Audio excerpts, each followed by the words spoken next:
नमस्कार शेतकरी मित्रांनो, डॉक्टर किसान या आपल्या आवडत्या युट्यूब चॅनलला मी सागर पवार डॉक्टर सुनील दिंडे सरांसोबत सगळ्यांचं स्वागत करत असताना मित्रांनो, आज आषाढी एकादशीच्या दिवशी हा व्हिडिओ घेत असताना सर्वांना आषाढी एकादशीच्या हार्दिक शुभेच्छा.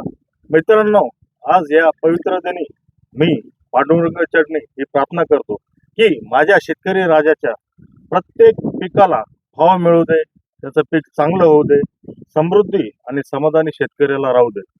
मित्रांनो, आज या ठिकाणी दादा आपल्या नाव सांगा. माझं नाव ईश्वर गणेश चव्हाण, रायनार करवण, तालुका चिखली, जिल्हा बुलढाणा. मित्रांनो, बुलढाणा जिल्ह्यामध्ये तालुका चिखली येथे हा व्हिडिओ घेत असताना आपण बघत असाल की प्रचंड शेतकऱ्यांच्या संख्येने आपण हा व्हिडिओ घेतोय.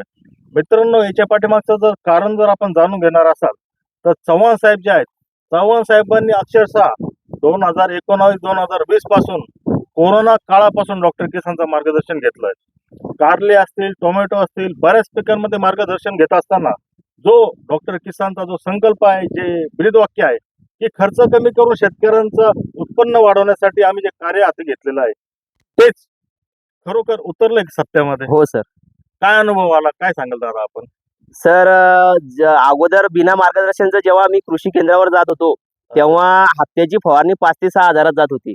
अच्छा. पण आज रोजी पूर्ण मार्गदर्शन जवळपास 5 ते 1000 15 दिवसाचं शेड्यूल भेटत आहे आणि उत्पन्न पण जास्त आणि क्वालिटी पण पहिल्यापेक्षा जास्त येते. म्हणजे खर्च कमी झाला आणि खर्च कमी झाला आणि उत्पन्नानं दुपटीने वाढ झाली. त्याच्यानंतर फवारणीचं जे शेड्यूल असतं किंवा जे काही वेळापत्रक असतं, रोज फवारणी येते का 2-4 दिवसाआड येते, कशी? सर, फवारणी आज जर फवारणी घेतली तर दर 3ऱ्या किंवा 4थ्या दिवशी फवारणी घेतली जाते आणि जो कॉम्बिनेशन आहे तो व्यवस्थित रित्या घेतला जातो. जो फंगीसाईडचा स्प्रे आणि त्याच्यानंतर जो आपला आळी कीटकनाशक असेल तो वेगळा स्प्रे असतो. म्हणजे आळीचा स्प्रे दर असं शेड्यूलनुसार आळीपाळीने 8व्या दिवशी पडतो आणि फंगीसाईडचा पण त्या आळीपाळीने आपण शेड्यूल घेत असतो सर. म्हणजे खर्चामध्ये बचत करत असताना आपल्या कष्टामध्ये पण आपण बचत केलेली आहे. बरोबर आहे. दादा आपला नंबर सांगा, मोबाईल नंबर. माझा मोबाईल नंबर 90 21 300 113.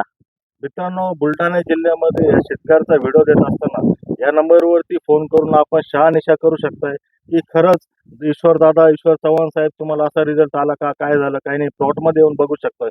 मित्रांनो, आजच्या व्हिडिओला सुरुवात करत असताना आजच्या व्हिडिओचा विषय फार महत्वाचा आहे. मित्रांनो, आत्ता सध्याच्या परिस्थितीमध्ये सततचा पाऊस असेल किंवा पावसानंतर टोमॅटो पिकामध्ये येणाऱ्या अडचणी आणि त्याच्यावरती उपाययोजना टेक्निकली आपण कसं करायला पाहिजे खर्च कमी करून, आपण डॉक्टर सुनील दिंडे सरांसोबत आपण जाणून घेणार आहोत. सर, काय सांगा? सर्वप्रथम सर्वांना नमस्कार. आषाढी एकादशीच्या शुभेच्छा आणि पांडुरंगाच्या चरणी सरांनी प्रार्थना केली, येडापिडा जावो, बळीचं राज्य येवो, शेतकरी सदन व सुखी हो.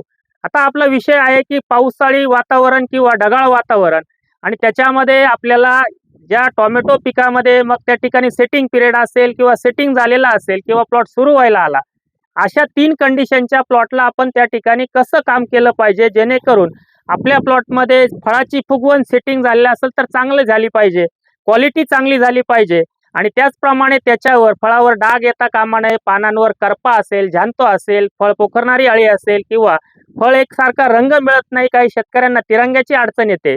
आता या ठिकाणी आपली व्हरायटी कोणती दादा? आर्यमान व्हरायटी. आपण सेटिंग बघू शकतात आणि हा प्लॉट अक्षरशः म्हणजे या भागामध्ये पाऊस देखील कमी आहे आणि फुल टेम्परेचर मध्ये लावलेला प्लॉट आणि त्यांनी डॉक्टर किसानवर 100% विश्वास ठेवला. तरी देखील मनात एक खंत होती की टोमॅटो नाही झाले तर गिलके आपण करू आणि दोन्ही पिकं सक्सेस झाले. त्याबद्दल दादा काय सांगशील?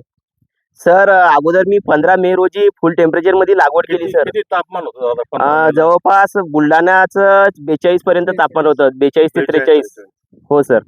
आणि एवढ्या टेम्परेचर मध्ये कारल्याला पण पाणी द्यायचं. त्या स्टेज मध्ये ती फ्रूट सेटिंगची स्टेज होती कारल्याची आणि टोमॅटो पण सांभाळणं खूप अवघड होतं सर. आजूबाजूच्या शेतकऱ्याचं पाणी घ्यायचं आणि फक्त त्याच्यावर टोमॅटो सांभाळायचे. पण त्यावेळेस काय झालं सर, प्लॉट शेतकऱ्यांनी उपटायला सुरुवात केली तेव्हा माझ्या पण मनात अशी भीती होती की हा प्लॉट आपण आणखी ठेवू आणि आपले दिवस वाया जातील. पण मग शेड्यूल कंटिन्यू केला आणि प्रत्येक बांबूवर मी गिलक्याची लागवड केली सर.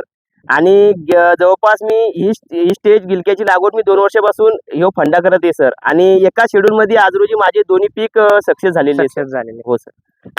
नक्कीच हेच आपल्याला काम करायचं आहे. माझा प्रत्येक महाराष्ट्रातील नव्हे देशातील शेतकरी तरुण युवा शेतकरी त्याला योग्य मार्गदर्शन आपण प्रामुख्याने सेटिंग पिरियड मध्ये जर असाल तर तिथं फळावर आणि पानावर जैविक अजैविक ताण येणार, म्हणजे थोडक्यात बॅक्टेरियल ब्लाइट तिथं आगमन करणार, उशिरा येणारा करपा तिथं आगमन करणार व त्यावेळेस आपण फवारणी घेतली पाहिजे. जर सूर्यप्रकाश असेल तर तिथं सिस्टमॅटिक बुरशीनाशक म्हणजे आंतरप्रवाही बुरशीनाशकाची फवारणी घेताना तुम्ही करजेट आणि कोसाईड एकत्र घेऊ शकतात, ज्याच्यामध्ये आता तुम्हाला कंटेंट सांगत बसत नाही.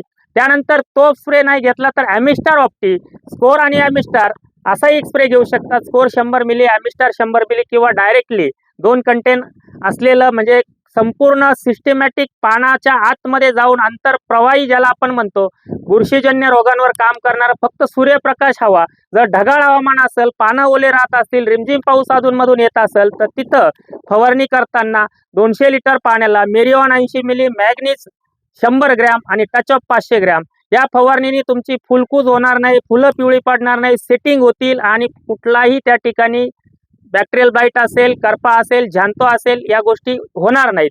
त्याचप्रमाणे खालून पानं पिवळे पडताय, गेरवा दिसतोय, ज्याला आपण त्या ठिकाणी बरेचसे शेतकरी गेरवा समजतात, तिथं मॅग्नीजची कमी, मॅग्नेशियमची कमतरता असते. खालून मॅग्नेशियम देऊन घ्या. वरतून फवारणी करताना स्पॉट किलर 250 मिली आणि Z78 400 ग्रॅम, म्हणजे खालचे पानं जिथपर्यंत पिवळे तिथंच थांबून वरती शेंडा तुमचा क्लिअर राहील. आणि या दरम्यान आपल्याला काय करायचं, फर्टिकेशन करत असताना जर सेटिंग अशा पद्धतीत सेटिंग असेल, अजूनही फुलं असतील, हे जे दिसतंय तुम्हाला हे सेटिंग बघा, हा पंजा तुम्ही बघा इथं पूर्ण सेट झालेला आहे. हा खालचा पण बघू शकतात, ही खाली पण बघू शकतात तुम्ही. तर या दरम्यान वरती पण फुलं लागतात, हे सेट झाले पाहिजे. तर इथं आपल्याला खालून जमिनीतून एकरी 1 लिटर हॅपी न्यूज 5 किलो 060-20 असं खताचं व्यवस्थापन करायचं. वरतून फवारणी मी जसं मगाशी चर्चा करताना सांगितलं होतं की फुलांची संख्या जर वाढवायची आणि फळांची संख्या वाढवायची तर या स्टेजला ग्राफर 50 मिली, 049 32 किंवा 042 47 500 gram, GA 1 gram, 6BA 2 gram, boron 150 gram ही फवारणी घ्या. एक 2 दिवस जाऊ द्या. व्यवस्थितरित्या कीटकनाशक आणि बुरशीनाशक एकत्र घेताना इक्वेशन प्रो आणि डेलिकेट दोन्ही 200 लिटरला 100 मिली, जेणेकरून तुम्हाला करप्याचं काम होईल. फळ पोखरणारी अळी असेल, लिप मायनर म्हणजे नागाळी असेल, याच्यावर एकत्र कॉम्बिनेशन करून तुम्ही हा स्प्रे घेऊ शकतात. इक्वेशन प्रो 100 मिली, डेलिकेट 100 मिली, प्रमाण 200 लिटरचं आहे. आता संपूर्ण सेटिंग झालं. 50 55 60 दिवसाचा आर्यमानचा प्लॉट तुमचा झालेला आहे. सेटिंग झालं, आता फळ फुगवायचंय तुम्हाला. अशा वेळेस आपण अन्नद्रव्य व्यवस्थापन कमीत कमी खर्चात काय केलं गेलं पाहिजे, त्यावेळेस तुम्हाला एक स्लरी सांगतो, जी फळाची फुगवण, चकाकी, आकर्षक रंग आणि टणकपणा, तिथं एकरी 5 litre 4 stroke, 50 kilo single super phosphate हे भिजत टाकायचं. त्याची फक्त निवळी घ्यायची. 500-600 रुपयाला गोण मिळते, ती 50 किलोचं पोतं मिळतं. त्याची फक्त निवळी घ्यायची. 4 स्ट्रोक 5 लिटर 4 किलो गूळ, हे फक्त निवळी वेगळी भिजत टाका. शेवटी दुसऱ्या दिवशी म्हणजे 24 तास दिवस रात्र भिजत ठेवून खालचा तोता तसाच राहू द्या. वरचं पाणी घ्या, निवळी, त्याच्यात 4 स्ट्रोक आणि गूळ टाका आणि ड्रिपमधून सोडा. 4 दिवसामध्ये 10 ते 15 mm साईज तुम्हाला त्या ठिकाणी फळाची सरकलेली असेल. मग अगदी डाळिंब शेतकऱ्यांनी भरपूर अनुभव घेतलेले आहे.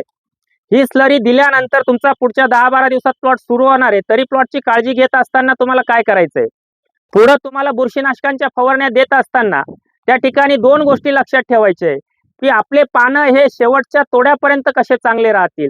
जेणेकरून पानं जर चांगली राहिले, पानाची कार्यक्षमता चांगली राहिली, फोटोसिन्थिसिस ज्याला आपण म्हणतो, रनेंद्रियांची उघडझाप ज्याला आपण म्हणतो, अन्न निर्मिती सातत्याने पानांनी जर चालू ठेवली तर वरती खालचं फळ आणि वरचं फळ याची फुगवण सातत्याने सारखी होऊन आपल्याला जे 2000 कॅरेटचं टार्गेट आहे एकरामध्ये ते पूर्ण करता येऊ शकतं. त्याच्यासाठी फवारणीचं नियोजन हे शेवटपर्यंत सुरू ठेवणं गरजेचं आहे. आजचा हा बीड जिल्ह्यातून करवंड गावातून, तालुका चिखली, बुलढाणा जिल्ह्यातून तालुका चिखली करवंड गावातून हा व्हिडिओ तुम्ही बघतात.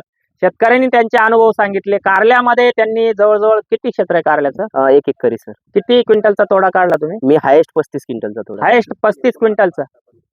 आतापर्यंत 120 ते 30 क्विंटल पर्यंत पूर्ण ऍव्हरेज झालं सर. 120-30 क्विंटल. काय बाजार भाव काय मिळाला? बाजार भाव ऍव्हरेज 25 ते 30 रुपये किलो. अरे वा, छान. म्हणजे 2-2.5 लाख रुपये. आणि खर्च हो. किती आला असेल? खर्च सर 60 ते 70 हजार पर्यंत. म्हणजे आता नफ्यात आहे सध्या. अजूनही सुरू आहे प्लॉट? अजूनही सुरू आहे सर. आणि त्याच्यात आता पुढे टोमॅटोची लागवड करायची सर. नक्कीच तुम्हाला पुढील लागवडीसाठी, पुढील वाटचालीसाठी डॉक्टर किसानचा शब्द आहे. आणि मी परत एकदा बीड जिल्ह्यात तुमच्याकडे बुलढाणा जिल्ह्यात बीडच येत आहे, सॉरी, बुलढाणा जिल्ह्यामध्ये परत एकदा मी येण्याचा प्रयत्न करेल. फक्त मला आजच्यापेक्षा दुप्पट संख्या पाहिजे शेतकऱ्यांची, आणि प्रत्येक शेतकऱ्याचा विकास कसा करायचा हे एक वचन देऊन आजच्या व्हिडिओचा शेवट करतो. सर, काय सांगाल अजून? चव्हाण दादा, इतर शेतकऱ्यांना काय सांगाल तुम्ही? इतर शेतकऱ्यांना मी एवढं सांगू इच्छितो सर, की जो मी मार्गदर्शन घेतलं आहे तो त्यांनी पण घ्यावा. म्हणजे खर्च कमी आणि उत्पन्न जास्त. म्हणजे आजकालची जी स्थिती आहे, माझ्यासारखी स्थिती त्यांच्यावर पण नाही यावं. माझे जायचं कृषी केंद्रावर, खर्च करून यायचं आणि रिझल्ट भेटत नाहीये सर आजच्या शेतकऱ्यांना. आता चर्चासत्रामध्ये पण शेतकऱ्यांनी तेच सांगितलं, की कृषी केंद्रावर जाऊन फक्त आणते, रिझल्ट काहीच भेटत नाही. त्याच्याकरता मी हे सांगू इच्छितो, की त्यांनी पण माझ्यासारखं डॉक्टर किसानचं मार्गदर्शन घ्यावं आणि सक्सेस राहावं. मित्रांनो, या ठिकाणी श्री सुपो कृषी सेवा केंद्राचे संचालक लोढे साहेब आपल्यासोबत आहेत. आपण त्यांच्यासोबत जाणून घेऊया. तर काय सांगा? सर्वप्रथम दोघांचंही हार्दिक अभिनंदन. आज या आषाढी एकादशी निमित्त आपण बुलढाणा जिल्हा, तालुका चिखली आणि करवंड ग्रामी आला आणि योग्य ते मार्गदर्शन आपण मोलाचं मार्गदर्शन आज असंख्य शेतकऱ्यांना दिलं. त्याबद्दल मी सर्वप्रथम तुमचा आभारी आहे. आणि मी श्री सुपोकृपा कृषी सेवा केंद्र उदयनगर उंद्री इथून पूर्ण डॉक्टर साहेबांचं जे शेड्यूल येतं ते माझ्याकडे पूर्ण अवेलेबल आहे आणि मी तो कास्तकारापर्यंत पोहोचवतो. आपला मोबाईल नंबर? माझा मोबाईल नंबर आहे 9850332605. नक्कीच शेतकरी हितासाठी काम करणारे कृषी सेवा केंद्र चालक मदतीला आहेतच. बऱ्याचशा काही गोष्टी, भरपूर मोठा व्हिडिओ झाला. सगळ्यांनी 2-3 गोष्टी लक्षात घ्या, की बीड जिल्ह्यामध्ये मी बघतोय, काल आलो, बीडच येत आहे सारखं बुलढाणा जिल्ह्यामध्ये, कारण बीडचे मला कालपासून खूप फोन येत आहे. त्याच्यामुळं बुलढाणा जिल्ह्यात जी कमतरता आहे, शेतकऱ्याला योग्य डायरेक्शन मिळत नाही. कारल्याबद्दल मी ऐकलं की यावर्षी कारले बरेचसे फेल गेले. डॉक्टर किसानच्या माध्यमातून शब्द देतो, जर तुम्ही प्लॉट रजिस्टर केला तर तुमच्याकडं व्हायरस मुक्त कारले आणि जास्तीत जास्त टनेज कसं काढायचं, जसं दादानी 120-30 क्विंटल काढला, अजून 40-50 क्विंटल म्हणजे 200 क्विंटल पर्यंत आपल्याला ते टार्गेट ठेवायचे. जसं टोमॅटो 2000 कॅरेट क्रॉस करायचे, तसं कारल्यामध्ये एकरी 200 क्विंटलचं टार्गेट, आणि त्यासाठी लागणारा खर्च हा अतिशय कमी ठेवून आपल्याला चांगलं उत्पादन मिळवून द्यायचं जबाबदारी डॉक्टर किसानची असेल. फक्त आम्हाला तुमची साथ हवी आहे, आमची जोड, आमचं मार्गदर्शन योग्य तुम्हाला मिळेल याची मी खात्री देतो आणि व्हिडिओचा शेवट करतो. चॅनलला प्रथम आला असाल, चॅनल सबस्क्राईब करून व्हिडिओला लाईक आणि शेअर करायला विसरू नका. धन्यवाद. धन्यवाद.